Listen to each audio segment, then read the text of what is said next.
The memory of the 4th of July celebration will always stick in my mind as a disastrous holiday. We guys are often taught to endure mistreatment, love without conditions, and take the high road when things go awry in our relationships with women. But this incident crossed a line for me. It shattered something within me because I truly loved my wife. I cried. There have only been a few instances in my life that brought tears to my eyes, mostly related to loss, but this pain was different.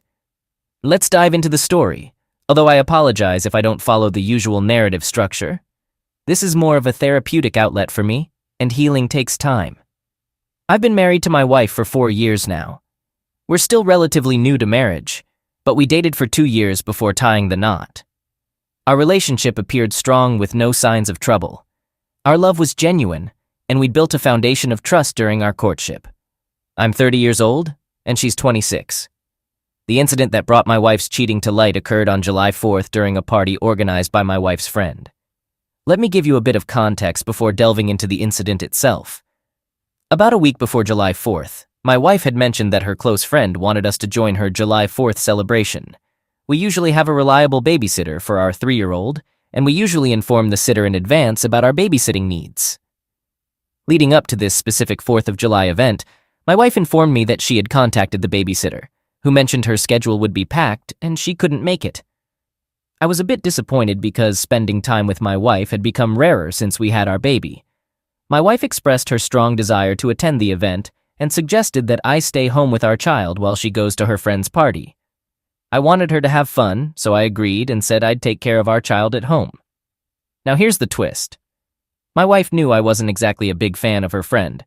Her friend is still single, and while my wife is 26 years old, her friend is 3 years younger and a bit more carefree. I don't want to come across as controlling, especially since my wife is an adult. I simply advise her to watch out for her friend because she might not be the best influence. Now, on the morning of July 4th, I took an unusual step and decided to call the babysitter myself.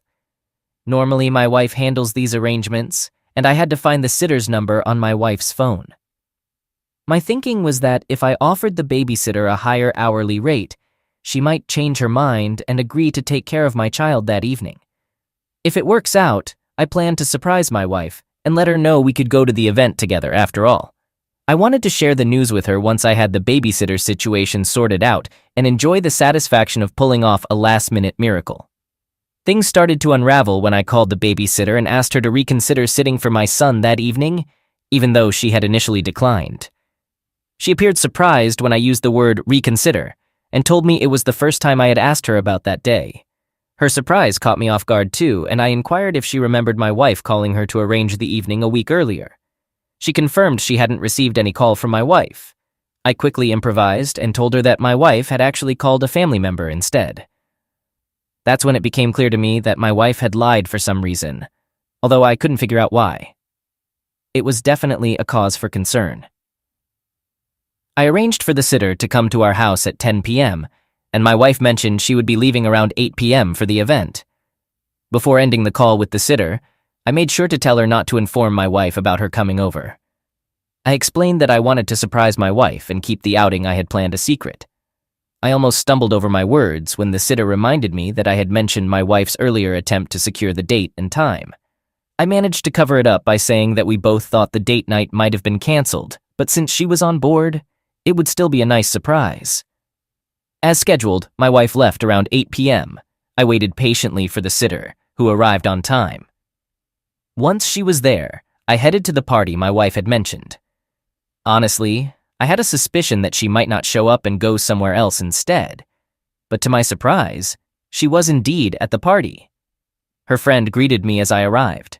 Seeing me there surprised her, and she quickly called my wife over.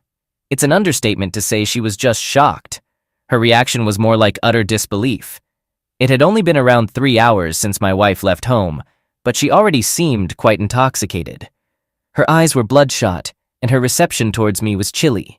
She repeatedly asked why I was there and who was taking care of our child. I reassured her that I had the babysitter situation under control and that she shouldn't worry. I just wanted us to enjoy the evening together and watch the fireworks display. The party itself was in a medium-sized setting, with maybe 15 to 20 people squeezed into the house. One thing that stood out to me, though, was the gender ratio. There were noticeably more guys than girls, almost like a 2-to-1 ratio. We managed to move past the awkward initial interaction, but that still didn't explain why my wife had been deceptive about the outing. The event seemed to revolve around a game night, with a focus on playing risque truth or dare games. I overheard one of the guys suggesting they get back to the game. I decided it was time to catch up on what I had missed and joined in with the friendly group of guys. These were the ones who were quite talkative, either due to the drinks flowing or just their outgoing personalities. Amidst the gathering, my wife's behavior became agitated and uneasy, and she expressed her desire to leave and go home. Her sudden request to leave raised a red flag for me, suggesting that she was definitely hiding something. I assured her we could head home, but I asked for a moment to try some of the drinks since I had just arrived. I headed to the kitchen and struck up a conversation with one of the guys there. After introducing myself to a random guy, I inquired if he was enjoying the party. He introduced himself as well and confirmed that he was indeed having a good time. I told him I was interested in making a move on one of the girls at the party, but I wasn't sure who was available. I began pointing to the different girls one by one, and he helped me identify who was already in a relationship and who seemed open to approach. Using this approach, I eventually pointed to my wife without revealing her identity to the stranger. I then asked him what he thought about her. He mentioned that my wife was attractive, but he warned me that she was off limits because she arrived with a guy he knew as a friend. I pretended to be interested and asked him to share more details about this guy. The stranger went on to give me information about my wife's affair partner, explaining that they had met at a concert and had been involved with each other intimately since then. This revelation really hit me hard. The timeline of when my wife attended the concert and met this guy matched up perfectly. This struck a chord because I was also present at that very same concert. What bothered me was the fact that I was with her most of the time during the event, except when she wanted to get some snacks and insisted on going alone. I recall that it took her an unusually long time to return with her snacks, but I brushed it off, assuming there was a long line or she needed to use the restroom. This incident happened about a month prior, and ever since then she had been frequently leaving the house and even had a trip out of town. This new information left me questioning everything. The stranger was bragging about my wife as if she were some kind of prize he'd won for his friend. He kept on talking, sharing a few more details. He explained that he had come to the party to pursue my wife's friend, whom he described as a free spirit. I wasn't sure if my reaction was noticeable, but I couldn't fake it anymore. Just then, my wife's friend joined the conversation, possibly realizing that my questions were leading to the truth about my wife's affair. However, it was too late, and I could tell that she was also part of the deception. I excused myself from the conversation but asked my wife's friend about my wife's whereabouts. She suggested checking the patio, and that's where I found my wife talking to the guy. It seemed like they were either having a heated discussion or she was trying to convince him of something. I approached them and introduced myself to the man who was involved with my wife. But before I could say anything to him, my wife hastily pulled me away, insisting that we should leave the party. I swatted her hand away with anger and told her she could leave because I wanted to have a talk with the man. I confronted him directly, introducing myself as her husband. I asked him straightforwardly if he knew my wife was married before getting involved with her, considering I had already discovered the truth about their relationship. I have a somewhat imposing presence that I use to my advantage in confrontations. Honestly, I wasn't looking to fight him if he genuinely didn't know she was married. My little show of subtle aggression was meant to let my wife know that I had uncovered her infidelity and to unsettle the guy a bit. I repeated my question to him, making it clear that I didn't want to ruin the party by starting a brawl, but I needed to know if he was aware of my wife's marital status before getting involved with her. My wife was getting anxious and tried to hold me back while apologizing. The guy, seeing the bottle in my hand and realizing he was cornered on the patio with no support, fell for my act and started apologizing as well. He mentioned that he didn't intend to cause any trouble and that he had only started talking to my wife without knowing she was married. I inquired about the number of times they had been together, and he gave a response. I simply wished him a good night and walked away. I hopped in my car and drove back home. I told my wife that I wanted a divorce. I checked into a hotel where I'm writing down my story as a form of self-therapy. I'm feeling lost about what steps to take. This is my first experience with divorce, and I'm completely unfamiliar with co-parenting since I didn't grow up in a household like that, What I do know is that I can't bear the thought of seeing that woman, and this incident is making me physically sick. I'll probably provide updates on what my next moves will be, but for now, I'm truly uncertain. Story 2. My wife was 35 years old, and I was 36 when she got wind of an upcoming high school reunion. We lined up a babysitter for the night and were genuinely looking forward to it. I might not have known any of her old classmates, but the idea of mingling with her friends from back then was thrilling. I first crossed paths with my wife in a bar situated on the same street where we both worked. She was a hairdresser, and I was employed at a print shop. The first thing that caught my eye was her stunning hair. And then I glimpsed her eyes, and I knew right then that she was going to captivate me for a long time to come. Her opening line to me was about needing a haircut, but that's a tangent. We tied the knot and welcomed 2 children into our lives. Our marriage had its imperfections, and there were instances when we thought about taking some time apart. But whenever it came to actually packing our bags, neither of us could go through with it. There was no cheating going on at that point, so it felt like every disagreement or issue could be resolved with communication and effort. Isn't that how marriages are meant to work? Our kids enjoyed a wholesome childhood, never having to overhear heated arguments. They were 13 and 16 when we began preparing to attend her high school reunion. About 2 weeks before the reunion, my wife went on a Facebook spree, adding a bunch of her high school buddies. Among them were a few guys, although most of them were also married. I didn't suspect anything fishy until the sound of constant dings filled the air. Throughout our time at home together, her phone was constantly chiming. I swear I even heard it while I was in the shower or on the toilet. It went off while she was cooking dinner and even when we were saying goodnight to the kids. The excessive notifications were becoming a bit too conspicuous, and she knew it. So I finally mustered up the courage to ask her who was texting her so incessantly. Her response? It was just old high school friends catching up. Fair enough. She switched her phone to vibrate mode and suddenly the messages seemed to stop. But one night after she had fallen asleep, I heard that faint buzzing sound again. I stared at the ceiling for a good half hour before I caved in. What I read in those messages was unsettling. It was a back and forth between her and one of the guys who would be at the reunion. In one message, she mentioned how excited she was to see him again, and how wonderful it would be. In another, she questioned whether he had changed over the years compared to when they were young. He replied that, unfortunately, he could only have that kind of fun with her. She responded by saying they might have some fun at the reunion or afterward. He then pointed out that it seemed like she wanted to keep seeing him even after the reunion, and she didn't deny it. Well, I decided to have a serious talk with her about it, and she was quick to offer a heartfelt apology. She explained that he seemed lonely and in need of friends. I wasn't having any of it, though, and I made it clear that this wasn't an excuse for their discussions about having fun or continuing their interactions after the reunion. I went further and inquired about whether they had ever been physically intimate in the past, to which she denied. She didn't appear to be lying back then, but now that I know what I do, I'd say she was definitely not telling the truth. She asked if we could still attend the reunion, and I cautiously agreed, thinking that she hadn't entirely broken my trust at that point. I figured I'd be there to keep a close eye on everything. Little did I realize, she kept on conversing with that man. Perhaps even more than before. She made sure to get her hair and nails done before the big night out. During that eventful night, the man took a few minutes to muster the courage to reintroduce himself to my wife, all while I stood by her side. The vibe I got from him was uneasy, like he could hardly look me in the eyes, and I could tell he was desperate to reconnect with my wife. She returned his gaze, but there was an added layer of care about me. She introduced me in a friendly manner, but he wasn't fazed. He managed to position himself close enough to keep the conversation going with her. Throughout the evening, everyone was indulging in drinks except for me. By the time I needed to use the bathroom, my wife was visibly drunk. I let her know I'd be back in a jiffy, but when I returned, both she and he were nowhere to be found.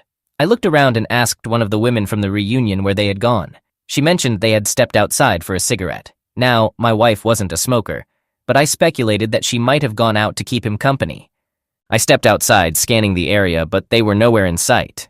I even checked the interiors of all the cars in the parking lot. When I called her cell phone, she didn't pick up. I was both baffled and frustrated. I waited around for 45 minutes until I finally received a text message from her. It said she had gone along with the man to the nearby gas station, but since they were close to our house, he planned to drop her off there. I knew she was feeding me a load of crap. I got home about 30 minutes later to find that the babysitter had left. and our kids were sound asleep. My wife was on the couch, in just her underwear, also asleep. I woke her up right away and demanded an explanation. She seemed really out of it, but deep down, a part of me suspected she might be pretending. She mumbled something incomprehensible, attempting to explain that he had offered her a ride home because he wanted to talk about his own troubles. It was impossible to get any coherent information from her in that state, so I decided to wait until the morning to try and make sense of things. Before my wife woke up, our teenagers filled me in on their evening with the babysitter.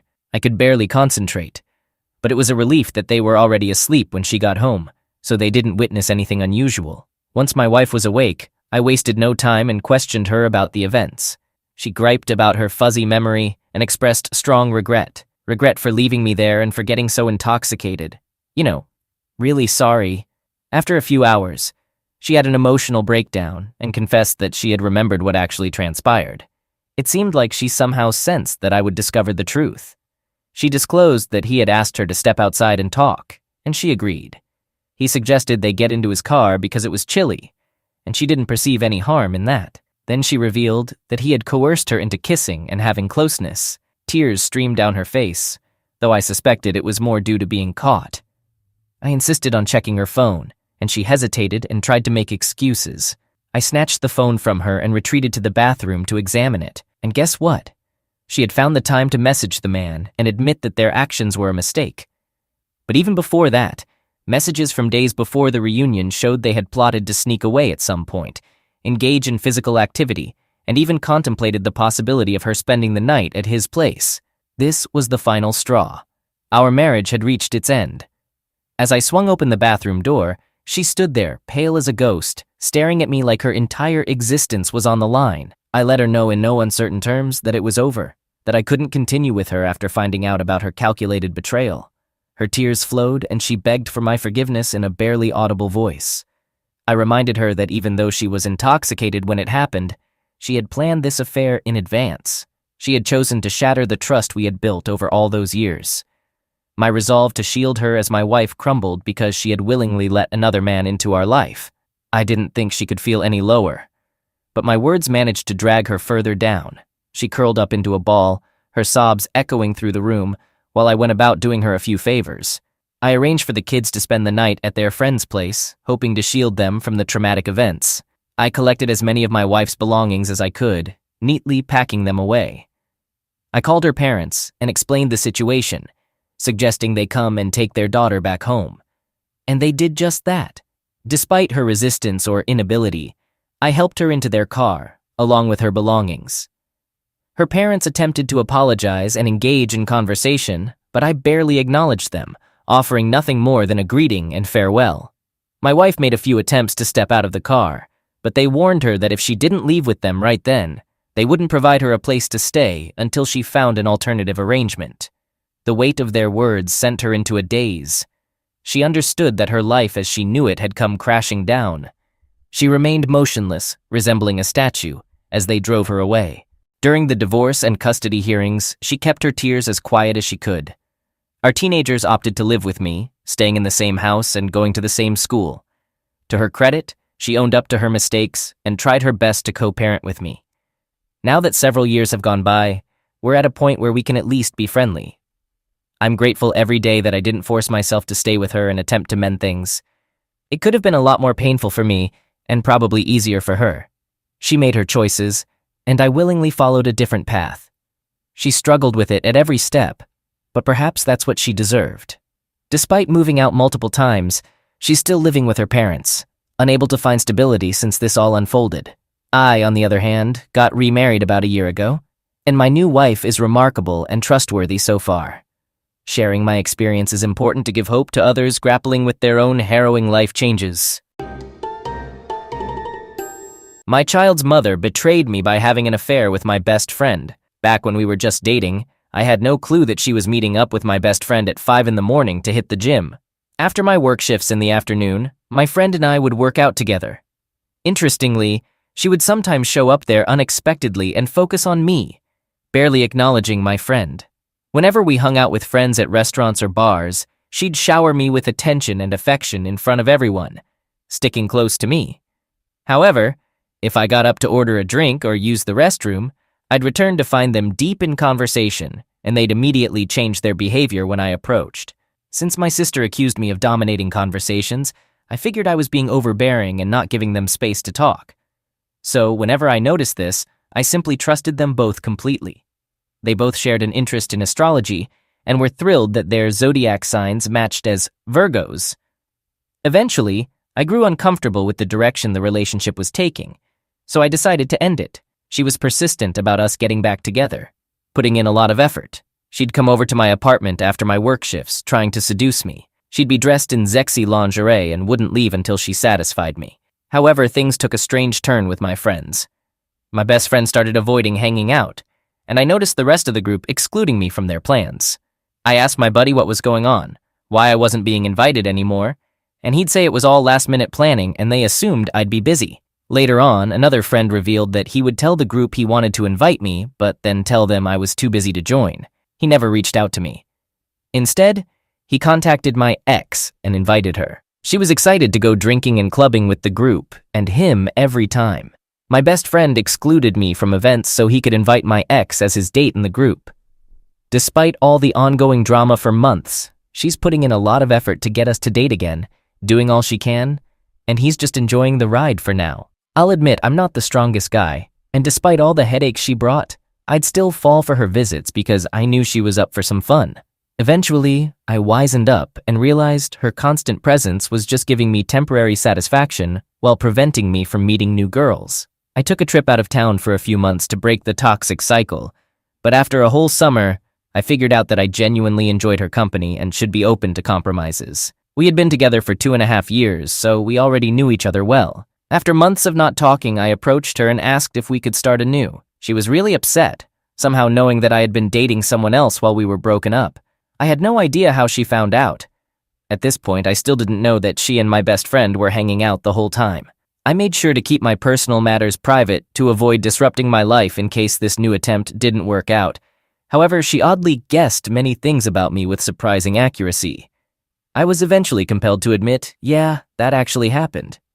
Sure, I did talk to another girl, and a lot of other things she just wouldn't let go of. After she relentlessly pushed me and insisted that honesty was crucial for this to succeed, I ended up spilling all my private details, even though we were already broken up. Following this, she took it a step further, saying that simply sharing wasn't enough, and if I truly meant it, I had to marry her right then and there, or make her pregnant that night. She caught me off guard by suggesting we elope, even proposing that we could get someone she knew as a witness and use a quick venue. I did want to reconcile, but both options felt extremely rushed. I thought that maybe if we had intimacy, I could avoid getting her pregnant, just like it had always been the case. So within a week, I chose to engage in unprotected intimacy with her as an alternative to getting married. And that's how things unfolded. After that, everything started to go downhill. Firstly, she was against taking a pregnancy test. We had a bunch of extra pregnancy tests, and even though I knew it was too early, I jokingly suggested that she pee on one of them. She came up with a ton of excuses for not doing it until a month later. I sometimes wonder if she was worried she might already be pregnant. On another note, once my best friend learned that I was taking my relationship with her more seriously, he got upset with me and started giving me reasons why I should consider dating someone else instead. Then we found out that she was pregnant from that night, and she gave me an ultimatum.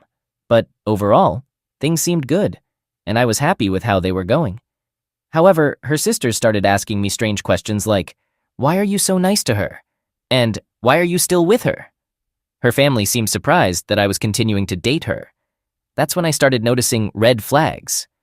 Her sister began mentioning things that she shouldn't have known about, like my best friend's nickname, the type of car he drives, and some of the music he liked. I asked her how she knew him, and she proceeded to tell me stories about how he frequented their house a lot. She described a time when they walked in on him licking her chest, and how she and my girlfriend stayed up late discussing how my best friend was so desperate to be with my girl that he even performed BJ on her to persuade her to have intimacy. I didn't want to believe it, but I started keeping track of everything she said. I observed things for months, and slowly everything started becoming clear. Learning about all this made me feel depressed, and I ended up drinking more than usual during her pregnancy. I hadn't confronted her about it yet, but it seemed like she could sense that something was about to blow up. I began asking vague questions and watched her squirm as she told lies. Then I'd witness one lie leading to another lie, trying to cover up the truth. She'd keep lying to me as if I had no clue. She'd look me right in the eyes and lie convincingly. My so-called best friend, who used to be quiet around me, couldn't even muster an apology when I confronted him. He just stayed silent, avoiding my gaze. As it turned out, he was the one feeding her information about my personal life that I had shared with him in confidence, all in an attempt to make her dislike me. The two people I trusted the most betrayed me, and the worst part is, they both teamed up against me. Now I'm stuck dealing with this overly apologetic woman who's raising my child. I'm also stuck with this lingering trauma that's made me reluctant to form new friendships or spend quality time with anyone because I fear getting hurt again by building connections. It's hard to trust people these days. I think the trauma has affected both of us. Because she cheated and lied to me repeatedly, it seems like she assumes I'm doing the same. Despite enduring all the pain and difficulties, I've remained completely faithful. Yet I'm the one constantly on the defensive, facing groundless accusations. It seems like every other day, a new insecurity arises, and our arguments escalate to yelling, cursing, and slamming doors. My patience with her insecurities is wearing thin, and I've even reached a breaking point where I've cried, punched a wall, and injured my hand. I've never been aggressive before. I was shocked at how I lost control. I love my son deeply, and I can see that he's happiest when he sees his mom and me getting along. He's perceptive and knows when things are going well between us. Capito. There are days when I try to avoid unnecessary fights with her by going for a drive, but when I return, the baby seems upset and only wants his mom. It feels like if we split up, it'll definitely affect him. However, if we stay and keep arguing all the time, we'll just set a bad example for him. It's painful, even though I hate admitting it. She really pushed me to come clean before we decided to have a baby, but she never opened up herself. She never confessed that she was sneaking around with my best friend behind my back. And when I confronted her about it, she says, "I loved you so much that I did what I thought was necessary to keep us together. Sorry for loving you too much." Now she's saying we need to stay together for the sake of the baby, and that it's also the best choice for us. Sometimes it feels like I might have a heart attack from the dramatic and pointless arguments we have. It's kind of laughable, really. I'm trying my best to provide her with a good life, working and paying for everything while she stays home. But it doesn't bring me any satisfaction. It's like I'm doing this to prevent her and the baby from being hurt. That's when I start wondering why people resort to cheating. Feeling trapped with no way out, yet unable to stay in.